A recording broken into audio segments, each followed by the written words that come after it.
देखिए, दरअसल प्रयागराज में जो 60 फीटा रोड है, वहां पर सफदर अली का जो मकान है, वहां पर आज सुबह पुलिस के तमाम सारे लोग और प्रशासन के लोग पहुंचे थे और बाकायदा एक नोटिस दी गई थी कि ये मकान अवैध है, इस मकान का जो निर्माण किया गया है उसका मानचित्र स्वीकृत नहीं है। और उसके बाद घर वालों को ये कहा गया था कि आप लोग जल्द ही इस घर को खाली कर दीजिए, इस पर ध्वस्तीकरण की कार्रवाई शुरू की जाएगी। तो फिलहाल यहाँ पर जो तस्वीरें हैं वो आप सीधे तौर पर देख पा रहे होंगे कि मकान को तोड़ने की प्रक्रिया यहाँ पर लगातार देखी जा रही है। अभी थोड़ी देर पहले जब जेसीबी मशीन हरकत में आई थी तो उसके बाद से ही जो घर का सामने का हिस्सा है, मैं अपने कैमरा सहयोगी सचिन से कहूंगा कि वो आपको दिखाएं कि घर के ठीक सामने का जो हिस्सा है उसको फिलहाल पूरी तरह से ध्वस्त कर दिया गया है। अभी जो जेसीबी मशीन है उसके माध्यम से घर का जो दूसरा हिस्सा यानी जो अंदर का हिस्सा है उसके ध्वस्तीकरण की प्रक्रिया फिलहाल यहाँ पर अभी शुरू की जाएगी थोड़ी देर बाद। अभी फिलहाल घर के बाहर का जो हिस्सा है उसका ध्वस्तीकरण की प्रक्रिया की गई है। तो इस लिहाज से आप यूं कह सकते हैं कि जब उमेश पाल हत्याकांड का पूरा मामला सामने आया तो उसके बाद से सरकार की तरफ से कहा जा रहा था कि एक बड़ी कार्रवाई हम लोग सरकार के माध्यम से करेंगे और उसका एक बड़ा मैसेज भी समूचे उत्तर प्रदेश में जाएगा अपराध और अपराधियों के खिलाफ।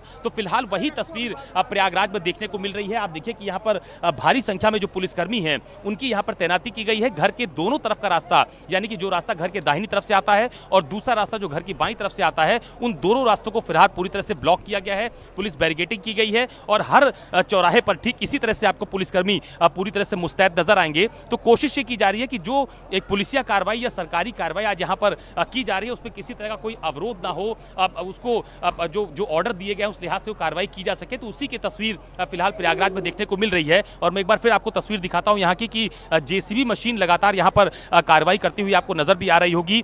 तमाम सारे जो जिले के प्रशासनिक अधिकारी हैं वो फिलहाल यहीं पर मौजूद हैं जहां पर कार्रवाई की जा रही है। तमाम सारे जो पुलिस के अधिकारी हैं, पुलिसिया जो कार्रवाई है वो भी आपको यहाँ पर तस्वीरों में नजर आ रही होगी।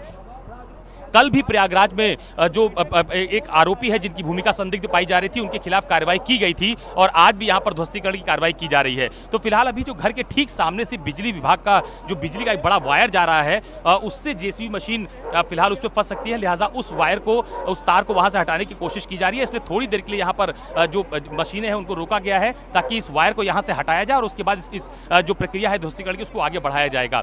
तो ये एक आप कह सकते हैं कि जो सफदर अली हैं उनके खिलाफ एक बड़ी कार्रवाई आज यहां पर देखने को मिल भी रही है। और ये मकान का सामने का हिस्सा आपको तस्वीरों के माध्यम से नजर भी आ रहा होगा।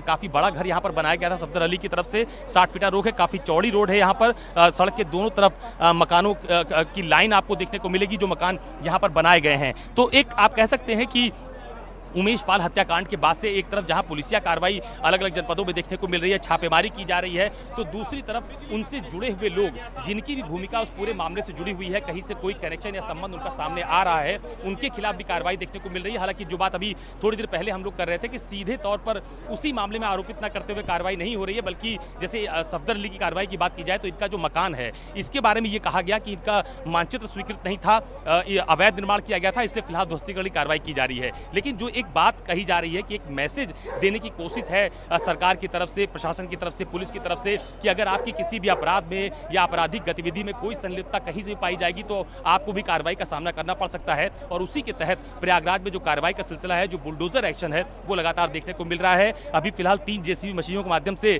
मकान तोड़ने की प्रक्रिया की जा रही थी। वायर चूंकि बताया मैंने आपको कि फंसा हुआ है यहाँ पर, लिहाजा अभी थोड़ी देर के लिए कार्रवाई रोकी गई है। लेकिन ये कार्रवाई अभी लगातार देखने को मिलेगी। एक लंबी फेहरिस्त जो जानकारी मिल रही है उस लिहाज से ऐसे लोगों की तैयार की गई है जिनका कहीं ना कहीं इससे कनेक्शन है। अतीक अहमद के खिलाफ जो कार्रवाई सरकार की तरफ से की जा रही है लगातार, अभी उनके जो उनके बेटे हैं वो पुलिस की गिरफ्त से दूर हैं। तो दोनों तरह की कार्रवाई फिलहाल प्रयागराज में देखने को मिल रही है और कोशिश यही की जा रही है कि इस घटनाक्रम से फिलहाल जो पर्दा पड़ा हुआ है उसको उठाया जा सके।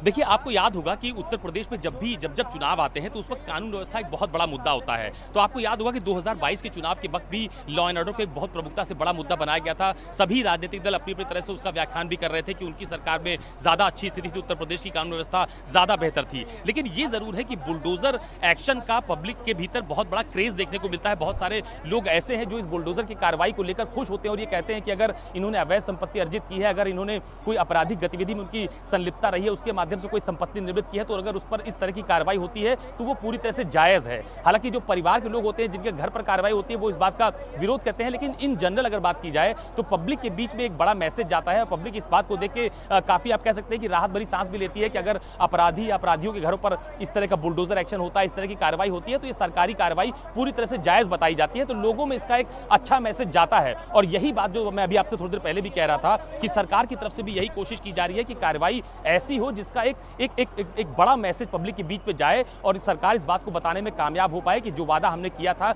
जो बात हमने कही थी, उसको हम पूरी तरह से निभा रहे हैं। जितने भी अपराधी हैं उनके खिलाफ कार्रवाई की जा रही है और सरकार अपने वादे पर पूरी तरह से कायम है। तो इसका एक बड़ा मैसेज जाता है, एक मास मैसेज जाता है एक पब्लिक के बीच में कि लॉ एंड ऑर्डर को लेकर पहली सरकारों में क्या स्थिति हुआ करती थी, अब की सरकारों में किस तरह की स्थिति है। तो इसका आप खुद तुलनात्मक अध्ययन कर सकते हैं। तो उसी तरह की कार्रवाई फिलहाल प्रयागराज में भी देखने को मिल रही है। अभी फिलहाल जेसीबी का एक्शन रोका गया है क्योंकि मैंने आपको बताया कि घर के ठीक सामने से बिजली का एक वायर जा रहा है। मैं अपने कैमरा सहयोगी सचिन से कहूंगा कि वो आपको तस्वीरों के माध्यम से दिखाएं। घर के ठीक सामने से बिजली का एक वायर जा रहा है। फिलहाल उसको आप देखिए कि हटाया जा रहा है यहां से और उसके बाद जेसीबी का एक्शन दोबारा शुरू होगा। तो आपको बिजली विभाग के कर्मचारी वहां पर तार फिलहाल काटते हुए नजर आएंगे ताकि इस वायर को यहां से हटाया जाए और बुलडोजर आगे बढ़ पाए। तो आप देखिए कि यहां पर फिलहाल उस वायर को पूरी तरह से काट दिया गया है, यानी कि जिसके माध्यम से बिजली सप्लाई हो रही थी, वो जो बीच में एक बाधा के तौर पर उसको देखा जा रहा था जेसीबी एक्शन के दौरान। तो फिलहाल उस वायर को काटा गया है और आप देखिए कि फिर यहां पर जेसीबी का एक्शन शुरू होने वाला है। तो फिलहाल अभी थोड़ी देर के लिए ये प्रक्रिया रोकी गई थी, लेकिन अब इस कार्रवाई को आगे बढ़ाया जा रहा है। वो देखिए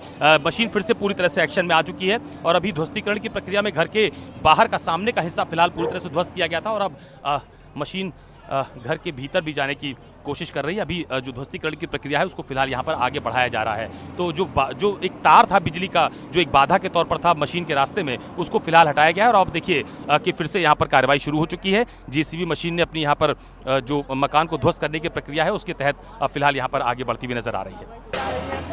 देखिए निश्चित तौर पर अभी जो बिजली का एक वायर घर के सामने से जा रहा था, फिलहाल उसको वहां से हटाया गया है और आप फिर देखिए कि यहाँ पर जेसीबी मशीन पूरी तरह से एक्शन में आपको नजर आ रही होगी। अब घर का जो सबसे ऊपर का हिस्सा है, यानी दूसरी मंजिल का जो हिस्सा है, उसको आप देखिए कि जेसीबी मशीनों के माध्यम से यहाँ पर गिराया जा रहा है और पूरी एक बड़ी और कड़ी कार्रवाई, जिस बात को हम लोग शुरुआती दौर से कह रहे हैं कि जो सरकार जिस बात को कह रही थी कि बड़ी और कड़ी कार्रवाई हम लोग करेंगे और उसको जनता देखेगी, तो वो तस्वीरें फिलहाल प्रयागराज में 60 फीटा रोड पर जो मकान बना हुआ था वहां पर जिस तरह की कार्रवाई बुलडोजर के माध्यम से, जेसीबी मशीनों के माध्यम से यहां पर की जा रही है, तो वो मैसेज फिलहाल सरकार देना चाहती थी और इन तस्वीरों के माध्यम से वो सरकार वो मैसेज देने में कामयाब भी हो गई है।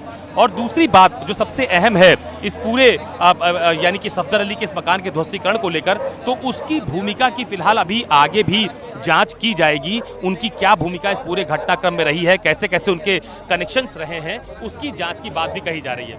कैमरा पर्सन सचिन सैनी के साथ अशोक तिवारी, प्रयागराज, न्यूज़ 24। नमस्कार, मैं हूं मानक गुप्ता।